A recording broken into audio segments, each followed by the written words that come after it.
पालक पनीर पालक डाल आ पालंग शाग को यूज करी बहुत सारा तरकारी रेसिपी आपड़ देखिथे किंतु पालंग शाग को यूज करी केबे माछ बनैचंती कि तो आज आसतु बेंगोली स्टाइल रे देखिए मु किपरि बनैची पालंग शाग को यूज करी पालंग माछर तरकारी।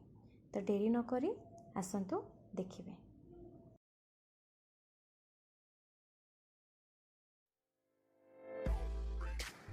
नमस्कार मु पूजा वेलकम करुच्ची मो यूट्यूब चैनल को। जदि मो चैनल रे नुआ ताहेले मो चैनल को सब्सक्राइब करंतु आ बेल बटन टैप करिया को जम्मा भी भूलिबेनी। मो वीडियो जदि भल लागुची आपण मानको ताहेले मो वीडियो को लाइक करंतु आ शेयर करंतु। मो वीडियो को एत्ते भल पाइबा देथिबारु आपण मानको बहुत बहुत धन्यवाद। फास्ट तरकारी पे मु एठी मसला बनेबी। एठी देखि पारथिबे मु 3 चम्मच भलिया सोरिष तेल नेची आ सेठी गोटा गुजराती आउ गोटे दालचीनी जीरा आउ गोटा धनिया गोटे चम्मच लेखा पकईची माने जीरा गोटे चम्मच आउ गोटा धनिया गोटे चम्मच आउ गोटे पियाज को काटिकी नेची सेटा मु एठी पकईची तेल रे।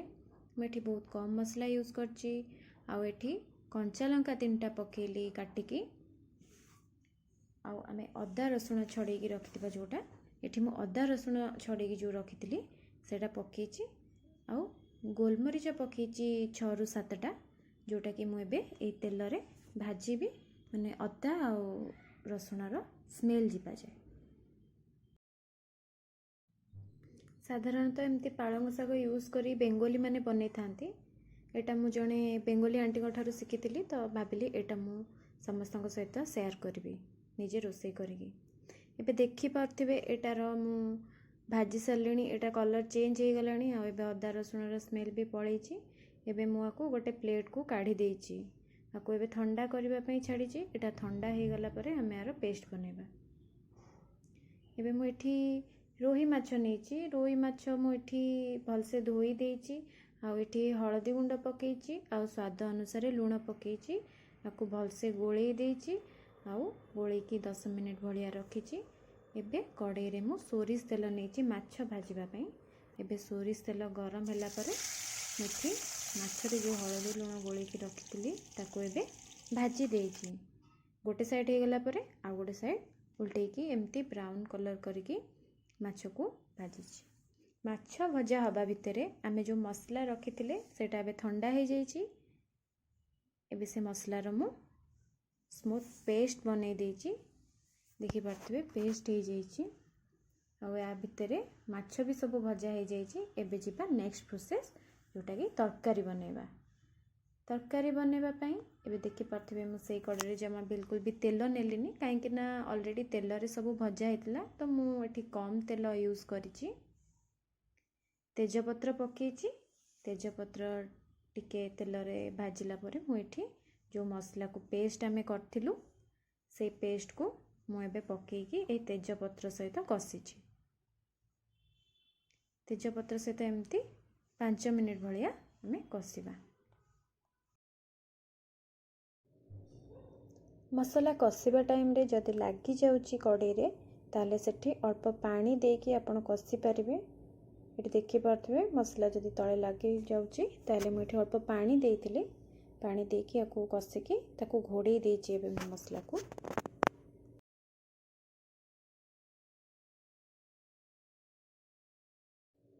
एबे 5 मिनिट परे मु घोड़णी काढ़ी देखिली मसला रो ऊपर को तेल पळै आछि। एबे मु हळदी गुंड पकेइची आधा चम्मच आ गोटे बड़ चम्मच चिकन मसला पकेइची। ए चिकन मसला हळदी गुंड को मु पकेइकी आकु भलसे ए मसला सहित मिसैची भलसे कसीची जेमति कि माने ए चिकन मसला आ हळदी गुंड सब मसला सहित भलसे मिसी जिवो।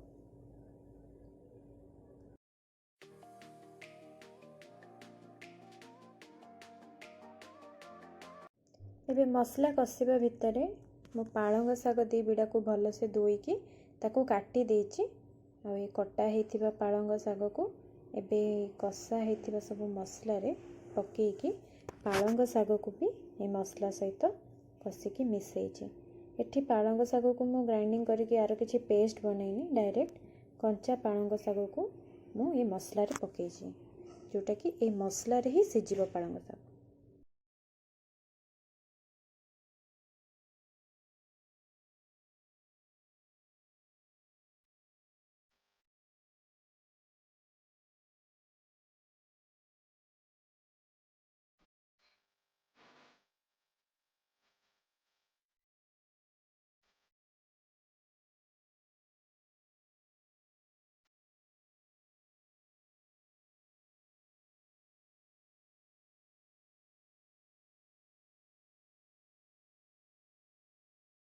ଏବେ ଦେଖିପାରୁଥିବେ ଏଠି ପାଳଙ୍ଗ ଶାଗ ମସଲାରେ କଷି ହେଇକି ପୁରା ଭଲସେ ସିଝି ଯାଇଛି। ଏବେ ମୁଁ ସ୍ୱାଦ ଅନୁସାରେ ଲୁଣ ପକେଇଛି। ଯେହେତୁ ପାଳଙ୍ଗ ଶାଗର ଟେଷ୍ଟ ଟିକେ ଲୁଣିଆ ଥାଏ ତ ଏଠି ଲୁଣ ଦେଖିକି ପକେଇବେ। ଏଠି ଲୁଣ ପକେଇ ସାରିକି ମୁଁ ପାଳଙ୍ଗ ଶାଗକୁ 2 ମିନିଟ୍ ଭଳିଆ ପୁଣି ସେ ମସଲାରେ କଷିକି ଏବେ କ'ଣ କରିବେ ନା ଗରମ ପାଣି କରିକି ରଖିଛି। ଏଥିରେ ଆପଣ ଯେତିକି ଗ୍ରେଭି ରଖିବେ ସେଇ ହିସାବରେ ପାଣି ଦେବେ। ମୁଁ ଏଠି କଷି ସାରିକି ଦେଖିପାରୁଥିବେ ପାଣି ଦେଇଛି, ପ୍ରାୟ 1.5 କପ୍ ଭଳିଆ ମୁଁ ଏଠି ପାଣି ଦେଇଛି। ଗରମ ପାଣି ପକାଇ ସାରିକି ତରକାରୀ ବହୁତ କମ୍ ଟାଇମ୍ ଲାଗିବ। ଗରମ ପାଣି ପକାଇଲା ପରେ ଏବେ ତରକାରୀକୁ ମୁଁ ଫୁଟିବା ପାଇଁ ଛାଡ଼ିଛି।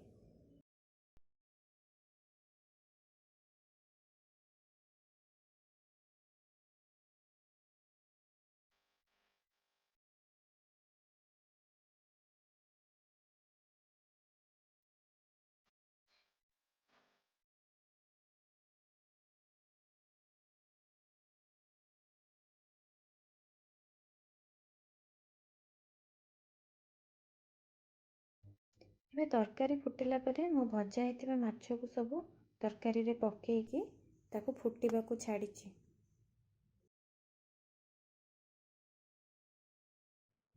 ମୋ ଚ୍ୟାନେଲରେ ଆଗରୁ ମୁଁ ବହୁତ ସାରା ରେସିପି ଅପଲୋଡ଼ କରିଛି ଏଇ ମାଛ ତରକାରୀକୁ ନେଇକି।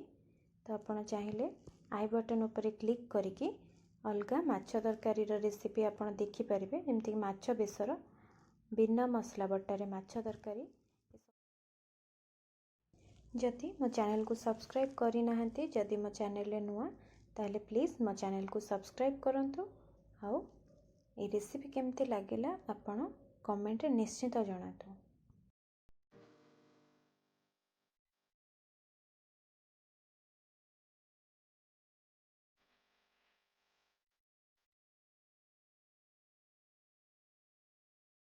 ଏବେ ଲାଷ୍ଟ ଷ୍ଟେଜ୍ରେ ମୁଁ ଅଧା ଚାମଚ ଗରମ ମସଲା ପକାଇଛି। ଆଉ ଏବେ ମାଛ ତରକାରୀ ପୁରା ରେଡ଼ି ହେଇଯାଇଛି। ଆପଣ ନିଶ୍ଚିନ୍ତ ଥରେ ଏଇ ୱେରେ ତରକାରୀ ଟ୍ରାଏ କରି ଦେଖନ୍ତୁ। ଆପଣଙ୍କୁ କେମିତି ଲାଗୁଛି ନିଶ୍ଚିନ୍ତ ଜଣାଇବେ।